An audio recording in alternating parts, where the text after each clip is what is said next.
Selamat malam Bapak Ibu Saudara sekalian, kita tiba lagi di Renungan Malam pada malam hari ini. Dan sebelum kita membaca dan merenungkan kebenaran firman Tuhan, mari kita satu di dalam doa kita berdoa. Puji dan syukur kami naikkan kepadamu ya Allah Sang Sumber Pemilik kehidupan kami. Bersyukur di malam hari ini Engkau boleh perkumpulkan setiap kami untuk dapat membaca, merenungkan firman-Mu. Berkati setiap kami agar apa yang boleh kami baca dan boleh kami renungkan bersama, semua boleh kami lakukan dalam setiap langkah kehidupan beriman kami. Bersabdalah kepada kami ya Allah, karena kami anak-anak-Mu sudah sedia untuk mendengarkannya. Di dalam nama anak-Mu yang terkasih Tuhan kami Yesus Kristus, kami telah berdoa dan mengucap syukur. Amin.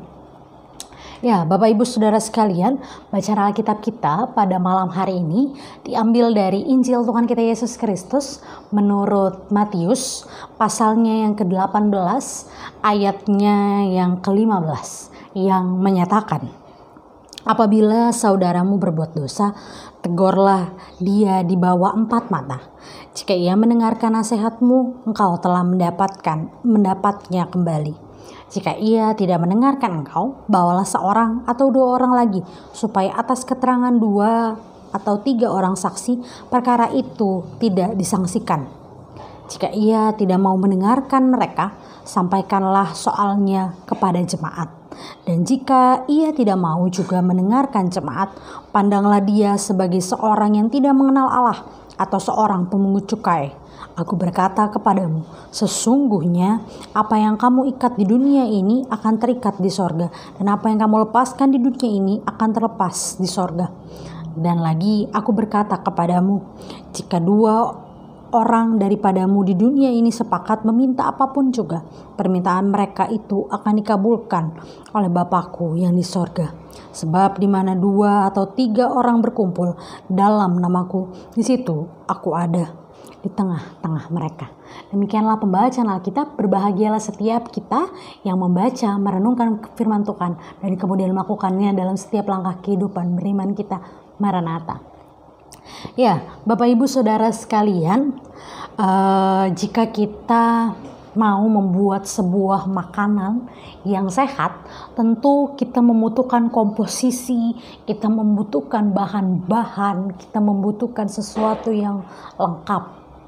Dan untuk itu kita perlu berbagai dukungan, kita perlu berbagai hal di dalamnya untuk membentuk sebuah makanan yang sehat.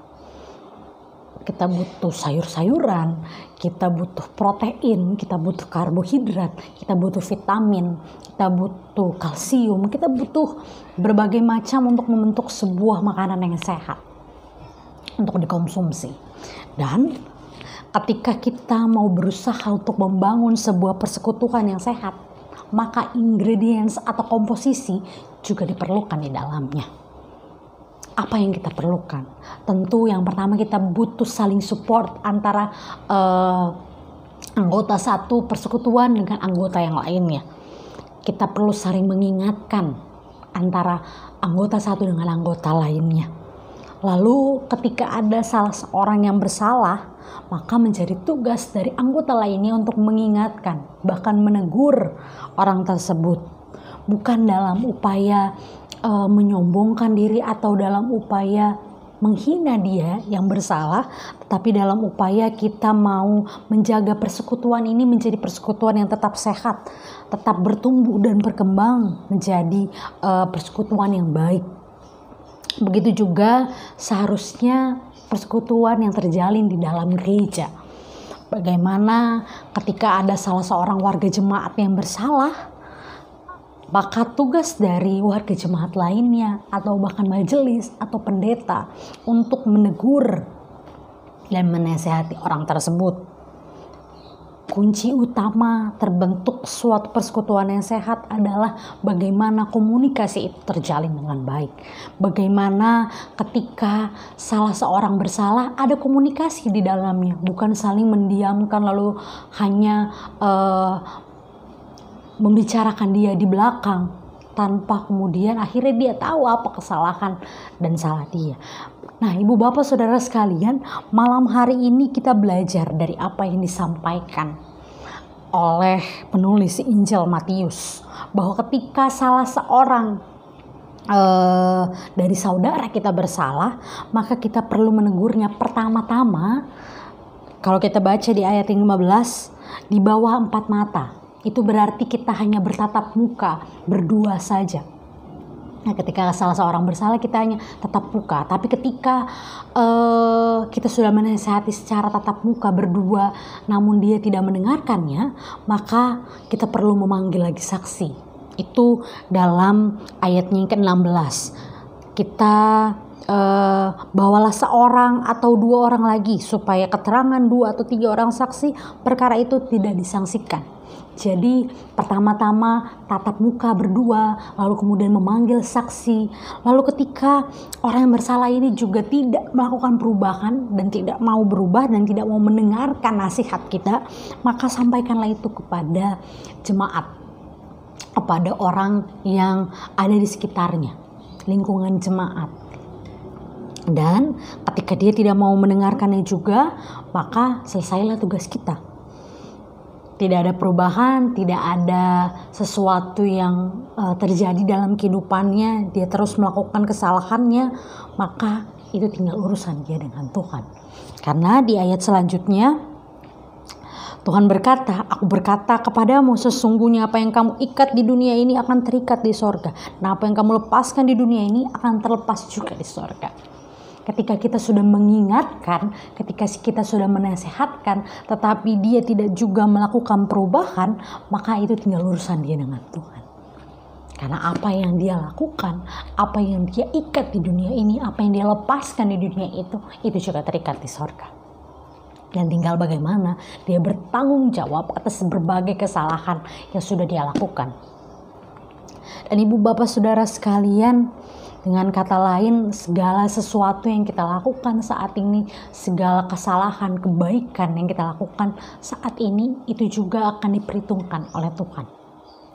Nah, di ayat yang ke-19 sampai ayat yang ke-20 juga menjadi akhir yang seringkali menjadi ayat yang begitu terkenal.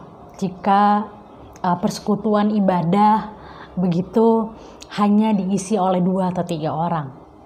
Ayat ini seringkali digunakan untuk mengatakan bahwa ketika 2 atau 3 orang berkumpul, di situ Tuhan ada. Tapi malam hari ini fokus dari ayat ini bukanlah tentang bagaimana persekutuan ibadah hanya diisi oleh 2 atau 3 orang. Tapi bagaimana ketika ada perselisihan, ketika ada pertengkaran, ketika ada permasalahan di tengah-tengah jemaat, ketika ada konflik, maka ketika mereka mau berunding, ketika mereka mau menyelesaikan itu dengan baik, maka Tuhan hadir di tengah-tengah mereka untuk menjadi penengah, untuk menjadi perai. Dan tidak perlu khawatir bahwa perselisihan itu akan terus terjadi, karena Tuhan hadir di tengah-tengah situasi konflik yang terjadi tersebut. Untuk menjadikan, untuk membentuk sebuah komunitas, sebuah persekutuan yang sehat. Maka kunci utama yang paling terpenting yang saya ucapkan di awal adalah sebuah komunitas yang baik adalah komunitas yang menjalin komunikasi dengan baik. Komunikasi yang baik, saling menegur dengan tulus hati, dengan kasih. Maka niscaya akan terbentuk sebuah komunitas yang sehat. Seperti makanan yang punya berbagai ingredients, punya berbagai komposisi yang saling melengkapi satu dengan yang lain, begitu juga dalam sebuah persekutuan. Untuk membentuk suatu persekutuan yang sehat, kita memerlukan berbagai macam komposisi. Salah satunya adalah komunikasi yang baik. Saling menegur, saling menasihati di dalam kasih. Kiranya setiap kita mau menjadi pribadi yang lebih baik, yang mau mendengar, yang mau mengingatkan, agar persekutuan kita, agar komunitas kita, dimanapun kita berada, menjadi komunitas yang sehat. Baik di tengah-tengah keluarga, baik di tengah-tengah jemaat, dan dimanapun kita berada. Tuhan memberkati setiap kita untuk menjadikan komunitas kita menjadi komunitas yang sehat.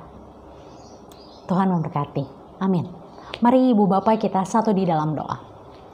Bapa yang baik, Bapa yang bertata dalam kerajaan surga, kembali kami datang kepadamu mengucap syukur atas segala berkat dan kasih sayang Tuhan dalam kehidupan kami. Terima kasih Tuhan untuk firman-Mu pada malam hari ini yang telah mengajarkan setiap kami untuk membentuk dan mewujudkan komunitas yang sehat, untuk mewujudkan persekutuan yang sehat yang di dalamnya ada kasih Tuhan di dalamnya.